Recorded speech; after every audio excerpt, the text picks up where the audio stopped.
is stimulus response theory.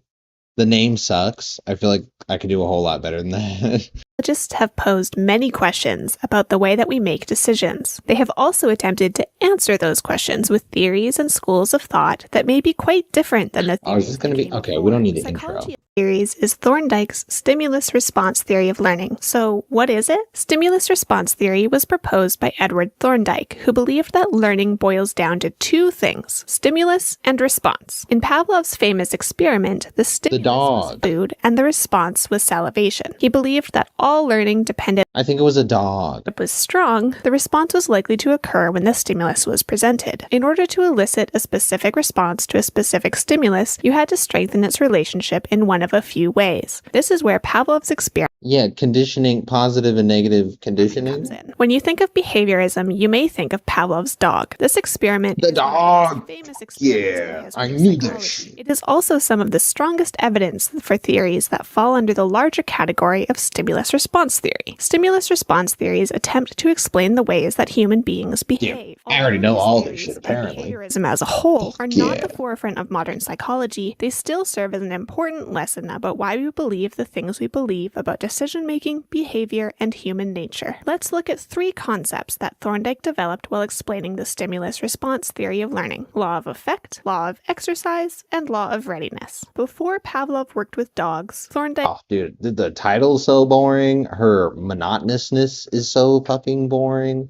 Worked with cats. He would place them in a box. Outside the box was a scrap of fish. As the cats looked for ways to get to the fish, they would try to escape the box. Escaping was as easy as pulling a lever. When the cat pulled the lever, they were able to leave and enjoy the fish. Thorndike observed the cats placed in this box over and over again. Eat the fish to kill the fish? That seems...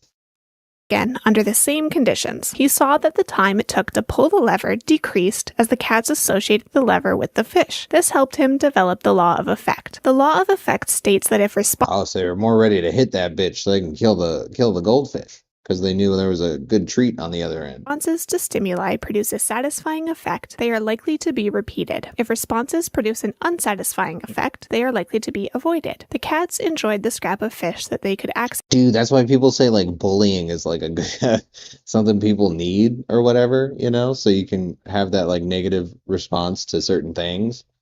That's funny. I was thinking about that the other day. Like, I don't know. It was just random thought. I have too many thoughts.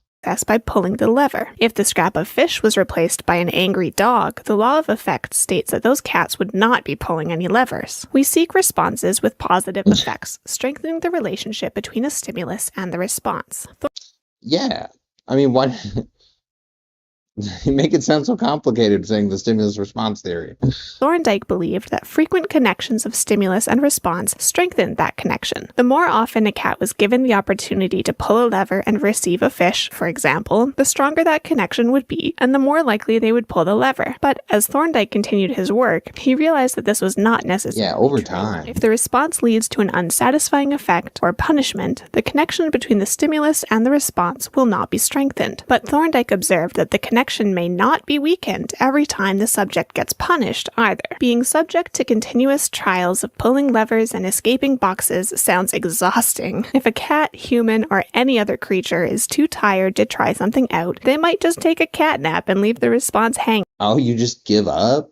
That's like a rational human response. So he doesn't understand like if that would be a benefit or not to him, so he's not even gonna try. Dude, that's so relatable to like now in society and everything. I feel like that's the point we're at. They're like, well, that's a watermelon, so I'm not gonna get a job or try. I don't even think that will serve me if I get it. Be weakened every time the subject that the relationship between stimulus and response is strengthened based on the subject's readiness to learn. If the subject, be it a cat or a person, is not interested or ready to learn, they will not connect stimulus and response as strongly as someone who is eager and excited. These three laws set the foundation for many other things. Dude, I feel like at that point it really shows like why it stays where it's at, because you really do need to like just show that like effort or like put that forth. Within behaviorism. It's Leading getting worse. behaviorists, including B.F. Skinner, Edwin Guthrie, and Ivan Pavlov, have proposed theories that relate to, or are inspired by, the work of Edward Thorndike. One such theory includes Edwin Guthrie's contiguity theory. Like other behaviorists, Guthrie believed that learning occurred when connections were made between a stimulus and a response, but his ideas went beyond exercise and readiness. The contiguity theory included the law of contiguity, which suggested that time played a factor in the strength between a stimulus and a response. If the response did not occur immediately, dude, that's what I said earlier. I thought that's what you were going to go into before. After the stimulus, the subject would be less likely to associate the stimulus with the response. If you get a stomachache in the evening, you might associate your body's response with what you ate in the morning, but you are much more likely to associate the response with what you ate for lunch or dinner. Time makes a difference. Another theory that falls under this Whoa.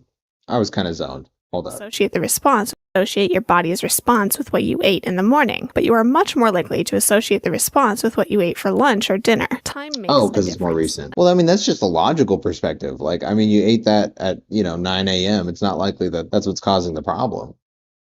Another theory that falls under the stimulus response umbrella is Hull's drive reduction theory. Developed in the 40s and 50s by Clark Hull and later Kenneth Spence, his theory looked to zoom out on behaviorism and explain. Dude, the 40s? I bet the 40s was crazy. Because that's when the 50s, they figured out all the new developments and shit. I feel like people just got fed up. 1949, they were just done with that shit, Everyone was just at a point.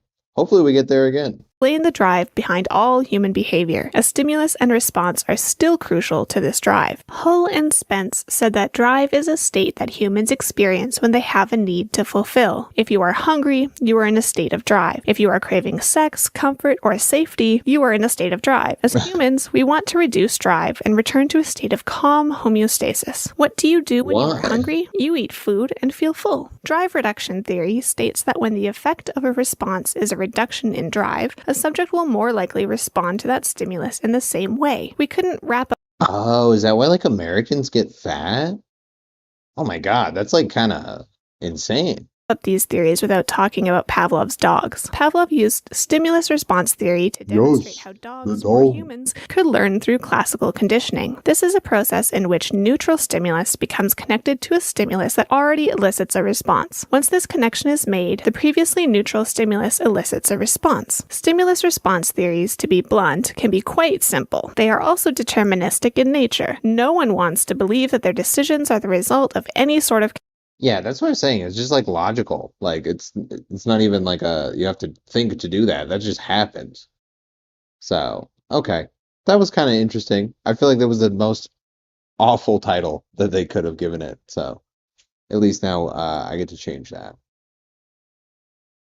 And then I checked. That account hasn't made a video in 3 years.